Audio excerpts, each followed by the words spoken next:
Juízes capítulo 16. Sansão em Gaza. Dali Sansão foi até a cidade de Gaza. Lá viu uma prostituta e teve relações com ela. O povo de Gaza soube que Sansão estava lá. Então eles cercaram o lugar e ficaram a noite toda esperando Sansão no portão da cidade. Ficaram em silêncio pensando: vamos esperar o amanhecer, então nós o matamos.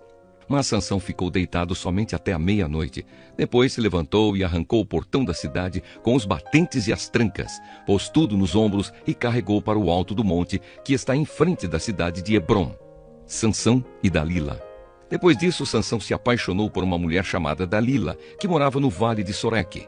Então os governadores das 5 cidades dos filisteus foram falar com ela.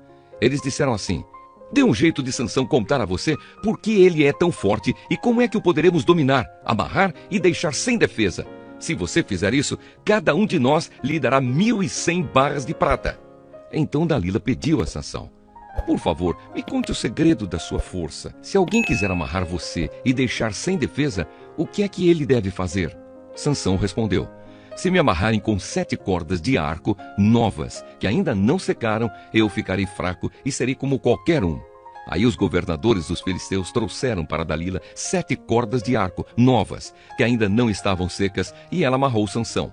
Dalila havia deixado alguns homens escondidos, esperando no outro quarto, então gritou: Sansão, os filisteus estão chegando! E ele arrebentou as cordas de arco como se fossem fios de linha queimada.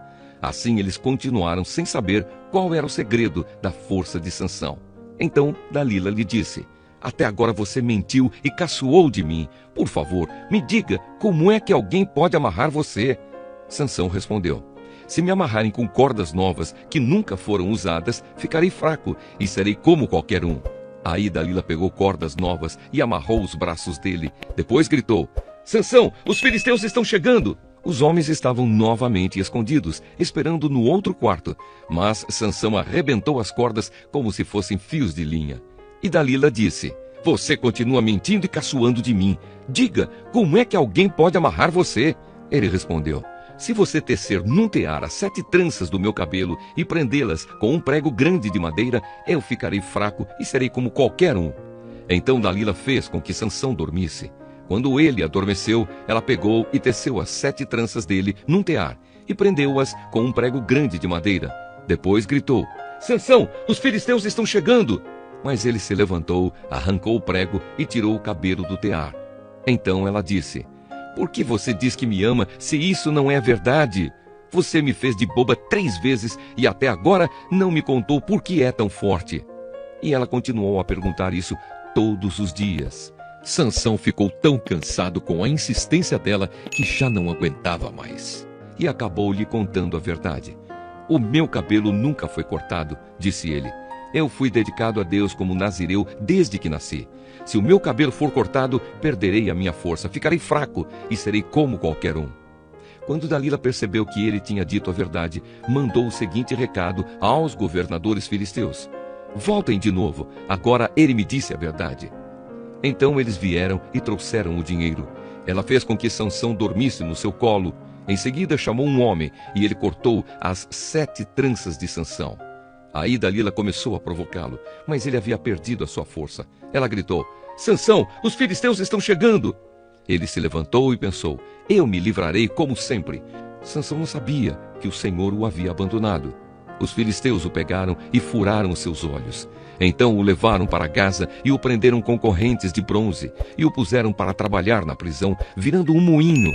Mas o seu cabelo começou a crescer de novo. A morte de Sansão. Os governadores filisteus se reuniram para fazer uma festa e oferecer um grande sacrifício ao seu deus Dagom. Eles cantavam: o nosso Deus entregou o nosso inimigo Sansão nas nossas mãos.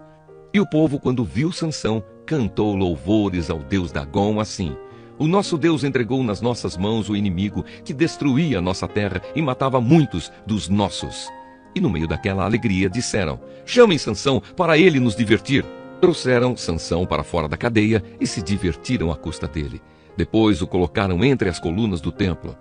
Então Sansão pediu ao rapaz que o guiava pela mão: deixe-me tocar nas colunas que sustentam o templo para que eu possa me encostar nelas. O templo estava cheio de homens e mulheres. Os 5 governadores filisteus estavam lá. Havia no terraço mais ou menos 3.000 homens e mulheres olhando para Sansão e se divertindo à custa dele. E Sansão orou ao Senhor, dizendo: Ó Senhor meu Deus, peço que lembres de mim, por favor, dá-me força só mais esta vez. Deixa que eu, de uma só vez, me vingue dos filisteus por terem furado os meus olhos. Então agarrou as 2 colunas do meio que sustentavam o templo. Com a mão direita numa coluna e a esquerda na outra, jogou todo o seu peso contra elas e gritou: Que eu morra com os filisteus! Em seguida deu um empurrão com toda a força e o templo caiu sobre os governadores e todas as outras pessoas. E assim, Sansão matou mais gente na sua morte do que durante a sua vida. Os irmãos de Sansão e toda a sua família foram buscar o seu corpo. Eles o levaram e sepultaram entre Zora e Estaol, no túmulo de Manoá, o seu pai. Sansão havia governado o povo de Israel durante 20 anos.